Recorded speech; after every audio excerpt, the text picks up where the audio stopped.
हाँ बाबू, शाम को सब्जी बना लो ना कटहल की तरी वाली। मैं तुम्हारे लिए लेके आऊंगा मंचूरियन ड्राई वाली। हाँ सच्ची बाबू, बना लो बना लो। हाँ रखो रखो। बड़े बाबू हैं अंदर? हाँ हाँ तो अरे आपको तो पता ही है, वो 3 महीने से घर के आगे गड्ढा हुआ पड़ा है, उसी के लिए। बाबू बिजी है, मूड देखना पड़ेगा उनका कैसा है। पता था मुझे आप यही बोलोगे।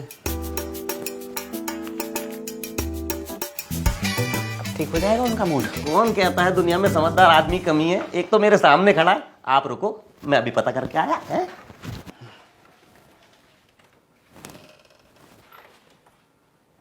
ऐसे ताका झाकी मत करो, साहब का जब इरादा होगा तभी बुलाएंगे। अच्छा सुनो, जी। एक काम करोगे? दाना गिर गया है, गिराइए मत। 160 रुपया किलो है।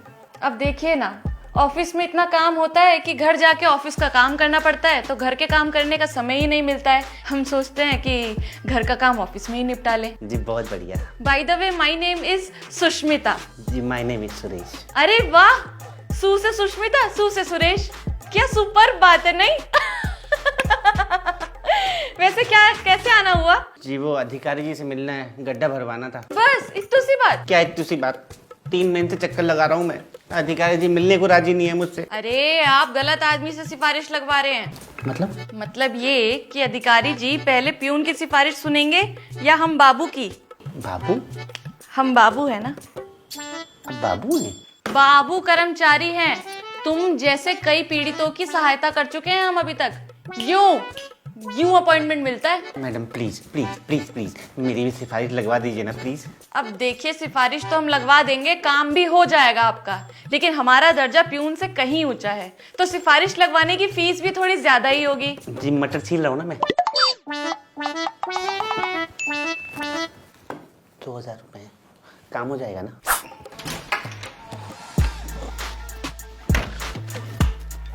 सुरेश भाई, साहब तो बिजी हैं, कह रहे अगले हफ्ते आना। चुप, निकलो तुम।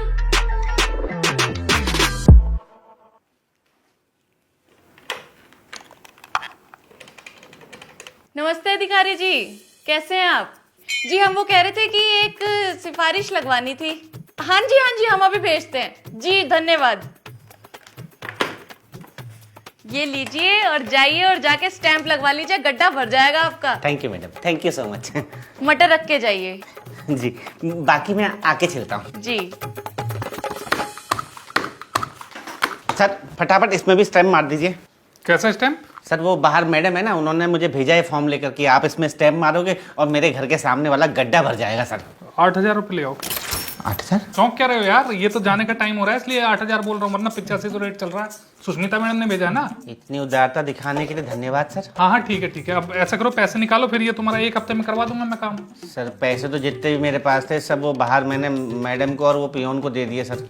अब सर देखिए ना, थोड़ा रहम कर लीजिए प्लीज। मैं क्या रहम करूं? मैंने कोई जुर्म किया जो रहम करूं? देखो पैसे दो, काम हो जाएगा तुम्हारा। सच बता रहा हूँ सर, बाहर दे दिए सारे पैसे मैंने। तो मैंने नहीं बोला था ना बाहर पैसे दे के आने के लिए। अब एक बात बताओ, अगर तुम पैसे दोगे तो अभी के अभी काम हो जाएगा, नहीं तो ये मान के चलो 3 महीने कम से कम लगेंगे। 3 महीने? पूरे शहर में 2453 गड्ढे खुदे हैं, और ये जो तुम्हारी एप्लीकेशन है ना, ये 1921वीं है। अब ये मैं आज लगाऊंगा तो कम से कम, मैं कम टाइम बोल रहा हूँ, तब 3 महीने लगेंगे, हो सकता है ज्यादा भी लग जाए। अब देख लो, ये तुम्हारे हाथ में क्या करना है। अरे सर 3 महीने बाद वो गड्ढा थोड़ी रहेगा, किसी की कब्र बन जाएगी। Excuse me, how dare you? Sir dare तो मेरे अंदर और भी बहुत कुछ है।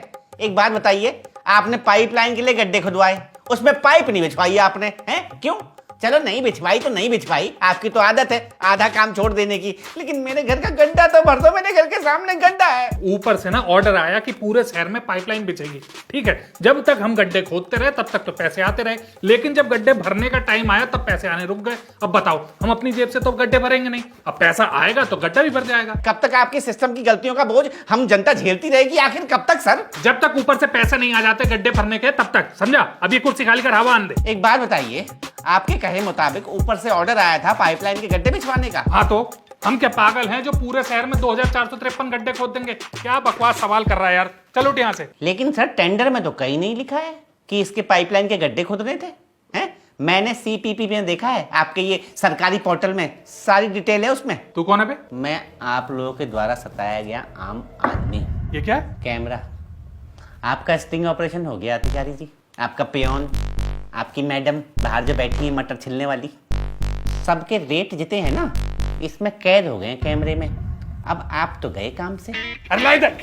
अरे सर, अभी तो अपना मोबाइल भी देखिए, फेसबुक लाइव आ रहा है कड़क।